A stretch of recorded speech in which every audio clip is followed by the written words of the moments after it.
Yo, what is happening, family? I hope that everybody is doing well out there. Peace and blessings to anybody who comes across this content. Now, the first thing that you're going to see on this screen today are big, bold words that say the only way to have creative freedom is to create a space where you have peace of mind. All right. And what you're seeing below that is a little bit of my portfolio of some of the things that I'm invested in. Right? So hopefully this gets you curious to learn more about what I'm going to talk about because honestly, I think that this is one of the most transformational videos that I will ever create on this channel. Right? I'm going to talk about what I know when it comes to investing, and I'm hopefully going to expose you to some things that get you excited to start your own journey. All right. And the reason I wanted to talk about this is because I have met so many creative individuals over the years who want to do the right thing, right? They want to um, treat their family to certain things. They want to be a positive role model in people's lives and their communities. And they want to do so many amazing things. But the main thing that deters them from focusing on their divine capacity is that they need money, right? As we all do. We all need money.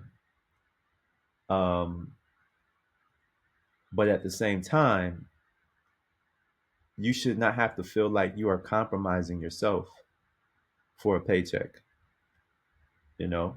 Um, Personally, I've been in that position and I've seen so many others in that position.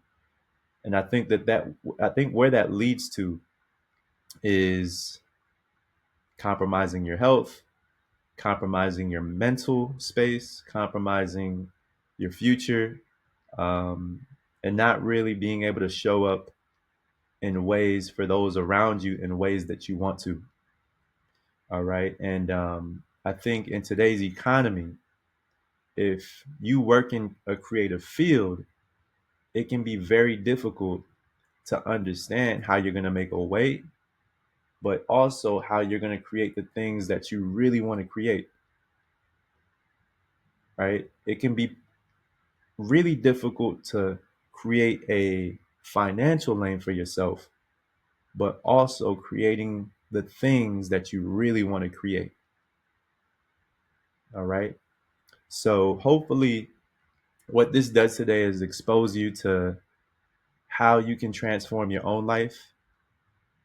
Because I know that this has been a very transformational journey, not only financially for myself, but spiritually in every single way. I'm it has transformed my life for myself, for my family, for those around me, right? I carry myself with a different energy because when it comes to investing, it doesn't matter what my skin color is, it doesn't matter how talented I am. All that matters is that I have a vision and I understand how to create that vision. And when my family sees that, they're like, damn, damn, what does he know that I don't? Right? And it taps into something that is deeper than money. All right. So enough of that. Let's get started on what I know. And what I'm gonna try to do is not complicate things for you. I am not a professional investor. I am not a financial advisor. So this is not financial advice, right? I just want to share some of the things that have helped me along my journey, to hopefully expose you to things that can transform your life as well, um, as well as the people around you, right? So what you're seeing here is a small portion of one of my investment portfolios, right? And this is the one that I started off with, in a Fidelity account. This is FXAIX, and basically what it is it's an index of the S&P 500, which you probably have heard of it before, right? And when I got started investing in this index fund, was when I wanted to roll over. I know I'm going to throw out some jargon here, right? But hopefully it gives you exposure, right? So I had a bunch of old 401ks, right? From a bunch of different companies that I used to work at. And basically, a 401k is an account with your employer where you can start to save up for retirement, right? And I had all these old accounts from former employers. It was around $60,000. And I basically took all that money and put it into a little mini house called a rollover IRA, right? Think about it like a home that houses all of your money, where you can choose the types of investments that you're interested in, yada, yada, yada, right? So, this is one of the first investments that I ever made on my own. Before I had, I've had financial advisors, um, and I felt like I didn't know enough to know if they were doing the right job, right? But what I can tell you is that when I got started investing in this index fund, I started to become more curious, more knowledgeable about what I was doing, and I got over that fear of investing, right? I think one of the things that holds us back is that we feel like we don't know enough, right? But an index fund is a really great way to get started because you're not putting all your money into one company, and you're basically spreading your risk. And an index fund is basically, you think about an index fund like a basket of stocks. So the S&P 500 is comprised of Apple, Nvidia, Google, all of the top companies in the world that kind of shape our lives in some respects, right? So I would say that if you are scared to get started in investing, the S&P 500 is a really great way to get started. You just have to be patient. This is one of those things where you buy it on the low and you put a little bit into it every paycheck. And over the years, you will see it start to compound, right? So I put in, what was it? This says 56,000. The reality is that I put in about 60,000, and it grew significantly. I think it grew to over 100K at one point, at its peak, right? And since then, I've sold off some shares. I've invested in other things like you see here, Celsius Holdings, which is the drink that you might be familiar with. And this is another index. So this is FTEC. And, don't get caught up in the lingo. These are just acronyms that represent different funds or equities or stocks, right? But FTEC focuses on tech companies, right? And at the time, I had put in, I think it was about $30,000, and this grew, and I sold off some shares. But as you can see here, I'm still up almost $20,000. Okay, and the amazing thing about investing into these types of funds is that as the price goes up, right? This is the share price. You also get paid dividends, right? You probably have heard of dividends before. And basically, with dividends, I would reinvest and buy more shares. So that's what helped this grow pretty quickly over a 3 to 4 year period. All right. Um, and, basically investing in index funds, it got me more curious to learn more about individual stocks. So this is one of them. I have maybe, I don't know, I got different stocks and different portfolios, and I should probably consolidate my portfolio by now. But, as I've learned over the years, I've started to understand the kind of investor that I want to be. All right. So hopefully that gives you some clarity into, where you could start. Um, but you also want to think about how you want to invest, right? So I have a long-term portfolio for when I save up for retirement. I have another portfolio where I'm saving up for a house. I got another one where I'm saving up for a rainy day. So you can have different kinds of portfolios for different purposes. All right. And I also have a different portfolio where I do trading. Right. I do options trading.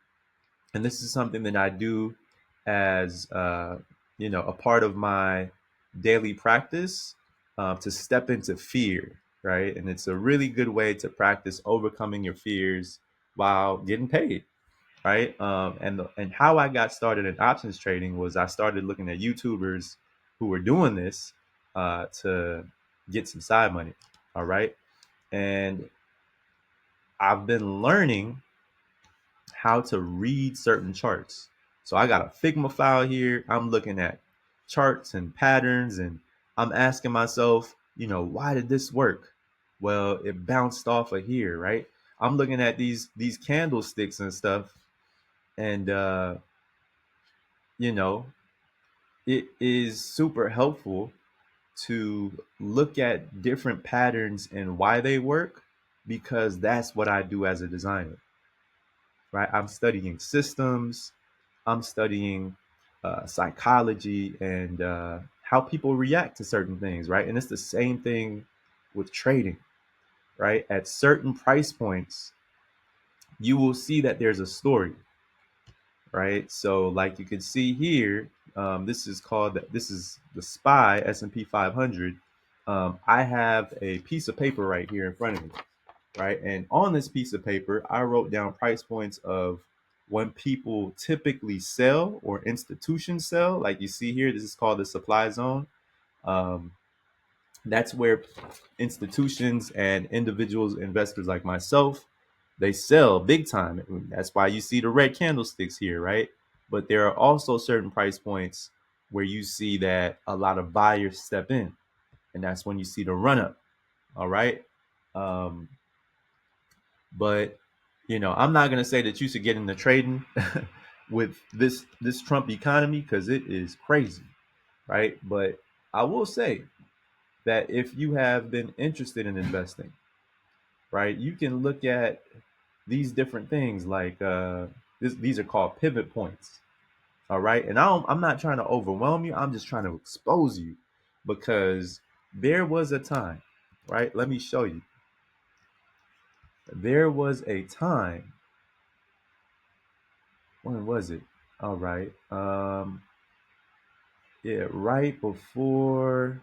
So right here, earlier this year, I would say like January 2025. There was a time when I could look at this chart, right, and you see how this thing sort of bounces like a bunny. So you see it hit the bottom of this pink line, which is called a Bollinger Band, and it bounced up to hit the 50-day moving average. That's the yellow line. But you see it slowly moves down, and this is daily, right? This is 1 day, 2 day, 3 day, 4 day. Boom, it bounces, it hits the top of this pivot point, it goes right back down. The 200-day moving average. I'm just throwing out words to expose you, so to hopefully get you started in this. All right. But you see, it's like a system, almost like a game, like Mario.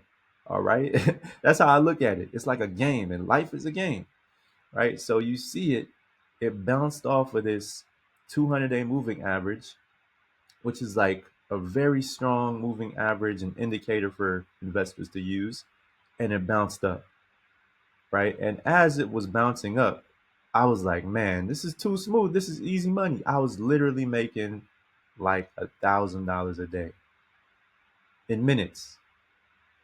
All right. And this went on for weeks at a time. This was in a market that was really excited to have Trump in office. There was a lot of exuberance, right? And as you can see, like the stock market, it moves in waves. All right. It goes up, down, it goes sideways, right? It goes three different ways. That's it. And if you can understand how it moves and how it reacts, you can attain a type of freedom that you can't get from your job, right? And that freedom can give you the space to create the things that you actually want to create, right? Maybe you don't like working with a particular client. Maybe you don't like working with a certain company. Maybe you don't like working on, you know, a job because it's taking you from the thing that you actually want to do. Maybe you want to, you know, kick it with goats on a farm and, plant vegetables or something. I don't know. Right?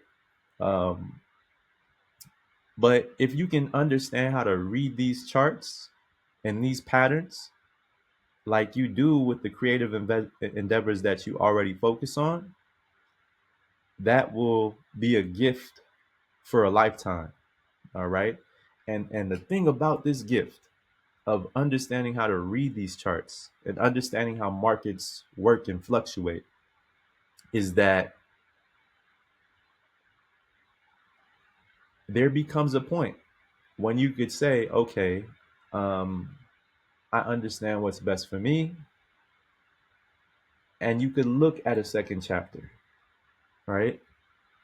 Because as creators, we know those folks who get into their 40s, into their 50s, and they have to pivot, right, into something that they probably don't want to do. It could be working at Walmart. It could be, you know, I know one of my mentors, he does personal training now, right? And he was a designer for over 20 years, but it's been difficult for him to get back in the workforce, right? So this is just one of those things that creates a buffer and allows you to live your life in ways that you want. And I'm not saying that it's all good, right? Because um, I've lost money, but I've won more since doing trading, since learning long-term investing. I have gained a significant amount of money. I'm not gonna say the amount because I don't want anybody pocket watching me. All right, but it has changed my life significantly. It has allowed me to see that the wishes of my mother and my ancestors, that it is possible, and they started this train, and it's not ending anytime soon. All right, as long as I teach my kids. But anyways, the other thing that I wanted to show you is this chart. Let's look at SPY, Yahoo, well, S&P 500 over time. All right, I want to show you this chart because, over the past 40 years, this has gone up. All right. In about every 8 years, the S&P 500, also referred to as the market, it goes down. Right. So in the early 2000s, you saw that there was a huge dip. This was the tech bubble. In 2008, there was the market crash. In 2020, there was COVID. In 2022, tech stocks started pulling back. Now in 2025, there's another dip because of tariffs. So what do you see happen at all these different points? What's the pattern that you see? This shit keeps going up. All right. And it will continue to go up, in my opinion, because there are billions, if not trillions of dollars invested in this thing, in this market. And there's a lot of rich people that don't want it to go down. All right. There's a lot of companies that don't want this to go down. So instead of you focused on just striving for a paycheck or trying to build your own company, and create the next $1 billion company. Instead of you doing that or trying to become the next rapper, right? You could take a little small portion of your money and put it into the S&P 500 or other stocks. Now, how much money do you need? I'm 20 minutes into this. How much money do you need? I always get asked that. Do I need a lot of money? No, you don't. Yes, I had $60,000 to invest in my IRA. But where did the 60,000 come from? It didn't just, come out the sky. It came from my belief in myself, right? I had to believe in myself, get over the doubts of feeling like I couldn't be a designer and all that, right? I had to get over the doubts of being a black designer in an industry where I don't see that often. I had to get over the doubts of feeling like I didn't fit in, right? And just own that, right? So it's not the money that you look at first, it's, who you are. And it's the same thing with investing. What kind of investor are you? What kind of companies do you believe in? What do you have conviction around? Because we all have a bias, and that bias is influenced by the way that we grew up. All right. A lot of times, my circle of friends, they ask me about Bitcoin. And why is this price going so high? Right. So the price of Bitcoin is going up because there is a max number of Bitcoin that was created. I think it's like 21 million. So as the stock market goes down, people and just investors in general, they're looking for a safety haven. They're looking for growth, right? When one thing goes down, something else goes up. It could be housing, it could be gold, you know, all types of real estate. And that's what I've learned since getting started in investing, is that when the job market is down, the stock market might be up. When the stock market is down, the housing market might be up. So you could push and pull into different things based on your personality type and based on your risk tolerance, right? And the thing that I love about investing is that anybody could do it from their couch. You could start off with literally $10, and you see that thing move up and down. Like, yeah, it could give you a panic attack, or you could just be like, yo, I'm gonna just leave it here. I'm gonna plant the seed and I'm gonna watch it grow over the next 3 to 5 years. All right, you can do that. It all depends on who you are and how you want to approach it. Um, so yeah, guys, hopefully this was something that was helpful for you. What else did I want to talk about? Let's also look at the CNN Fear and Greed Index.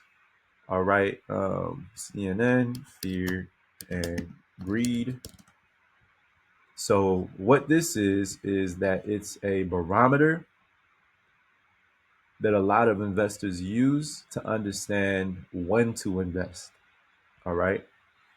So you never want to put a bunch of money into things when there's extreme greed. So think of a stock like GameStop, which is a meme stock, right? It's not a company that is doing amazing things. They're not changing the world anymore, right? Games are cool, but they're not changing the world. Come on now, like GameStop it reminds me of Radio Shack when I've been in there, and I probably have been in there once over the last 7 or 8 years. Right, you can literally just buy a game off of your system nowadays. But anyways, anytime there is extreme fear in the market, that's when you want to invest in your favorite stock or your favorite index or even an ETF. Um, and when you plant that seed, you don't want to, sell it in 2 weeks and just take $10. That's not when you sell. You sell when the market becomes greedy, right? So this is what I use to understand, okay, this is a good time to invest, or this is not a good time to, like I use this barometer for myself, right? So in case you're wondering, okay, when do I invest? You could dollar cost average into your favorite stock, meaning you could put a little money every paycheck, or when you see that dip, like I showed you on the S&P 500, and it pulls back 20%, right? Let's look at this real quick. This is another way that you know when to buy. So let's put in Yahoo, Nvidia. Nvidia is one of the top companies in the world. So when you see that the 52-week high, the highest that it's been over 1 year, when you see that this pulls back 20%, 30%, 40%, you put a little money every single time you see it hit one of those marks, one of those levels. All right. 10%, 15%, 20%. When you see it go low, don't get scared. Right? You see that this is turning. Right. At one point, I got a ton of money invested in Nvidia, and I got started in Nvidia in about September of 2023. It has since almost doubled. That's another thing that I'm invested in, right? But um, the story around AI, it has not stopped, right? It went from creating pretty pictures, using Chat GPT. Now we're creating robots to hopefully make our lives easier, right? And NVIDIA is one of the major players in that story, right? So I'm still invested in them. But if that changes in the future, I'll see if I take that money and invest it in something else, right? Maybe we're doing space traveling in the next few years. I don't know. Virgins, they might, Richard Branson might come up with something. But anyways, guys, hopefully this was helpful. Is there anything else that I want to say when it comes to this? Uh, I will say that if you are scared, start off with an index fund. If you have a lot of fear, don't get into Bitcoin and never invest at the 52-week high, right? Because when you see, let's see, Bitcoin price, um, let me see if I can see a chart for Bitcoin real quick. All right. Let's see. I just want to show you guys why I'm saying that you probably shouldn't get it. Like, this is just my opinion, right? I'm not giving you financial advice. But the reason that I say that you shouldn't start your investing journey in Bitcoin is because oftentimes, when you see a bunch of hype on the news, it has already peaked. And this is when people get in at these tops, right? So the news will say Bitcoin rose 30%, and you'll see it all over the news. You'll probably see it on YouTube that it's hit new highs. And when you get in at the top, it's already too late. People are taking profits and they're riding it to the bottom. And when you see it at the bottom, you're already disappointed because you're like, yo, I done lost all my money. I will never do that again. Right. But smart investors know that when it gets to a low, especially like a previous low, right, that's called a retracement. Um, when it gets to a low in a level that it has been before, there's a strong possibility that it's going to go back up, especially with Bitcoin. Like I said earlier, there's only, look at this, 20 million in circulation. So this is not like cash where they can print as much money, which leads to inflation, right? Bitcoin is almost like digital gold. You can think about it in that way, right? So the more inflation becomes harder on all of our lives, the more demand there will be for Bitcoin and for people to have an asset that has demand, right? And as demand grows, the price will go up.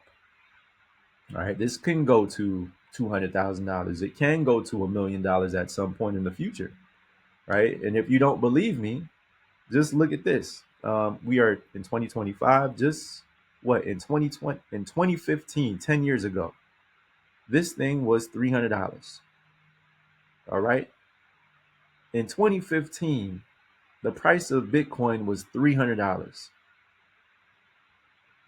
Just think, like you could have been making boohoo like buku amounts of money. Like, man, you could have been retired. And I'm sure that there are people who are already retired off of this, right? So just think about the stock market the same way. There's always a story behind certain companies, behind why people get interested in that company, um, and where they think it could go, right? They're not, when people get started in an investment, when they plant a seed, they're not thinking about what it can do today. If they're thinking long term, they're thinking about what it does in 5 years, what it does in 10 years, right? Um, there's a company called, what is this called? SPC, Virgin Galactic Holdings. This is just my opinion, right? This is not financial advice. Um, I think there was news that came out. Women space traveler. There was news that came out. I think it was sometime last week. Blue Origin. So there was a group of women who took flight, and I thought about this.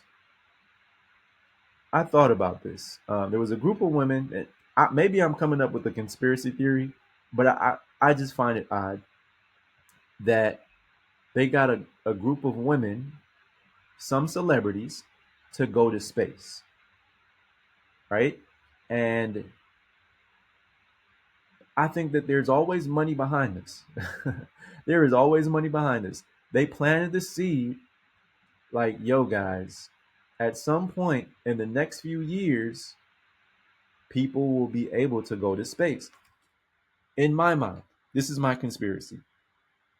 When the news says recession, rich people jump for joy. And they're like, oh my gosh, please, I can't wait. I'm going to increase my net worth by 3 to 5 times what it is today. All right. That's what I feel like rich people feel like. When I see news like this, where there are women going to space, um, there's a group of women, very diverse. I think that they're planting the seed for rich people to be like, yo, this is going to be possible. Get ready. All right. Get ready. Look at how much this stock costs. If you look up space traveling stocks, this is called SPCE, Virgin Galactic Holdings. I think that Richard Branson owns this company. I got to do my research on it, but it was just one of the first things that came to mind to me because I know that people who make a lot of money want to get in early, right? When it's not talked about. But I feel like the media gives us these cues. Um, so if you look at this, let's see. So when you see this sort of pattern, right? I know this from looking at a ton of charts. When you see this sort of pattern diving deep, it goes. It's almost like it forms a V shape, and this is the beginning of the V. When you see this, at some point, it comes to an end, and then it bounces up. There was a point in 2020 when this cost over $1,000. This was over $1,000. Today it is $2.50. I'm just saying, when you start to see how these things work, you see that the media, the stock market, the jobs, the economy, it's like it all interplays with one another. All right. I think that this is going to take off. Check back with me in 5 years. All right. That's just my personal belief. I'm not saying that you should buy this. I found it odd that all of a sudden last week, it's like, you know, they're showing people traveling in space. And I think it was Jeff Bezos who, I don't know Blue Origin, but I saw Jeff Bezos giving out hugs. There's a reason that he was giving out hugs, y'all. Like, I'm just saying. All right. Anyways, guys, hopefully this gave you some insights into how I invest and into my mindset, how I think about investments. It can be transformational. It makes you look at the world completely different. All right. And it's one of the things that I've done, that I've really dug myself into. I read books. If you want to understand good books out there, you can ask down in the comments some of the good books that I've read. But I think the one of the best has been Ramit Sethi's "I Will Teach You to Be Rich." There is another one by Tony Robbins. I forget what it's called. If it comes to mind, I'll write it down in the comment section below. Yeah, I'll probably do that. I will write books that I recommend in the comment section below. All right, y'all. Hopefully this was interesting for you all, and I'll see you guys in the next video. Peace.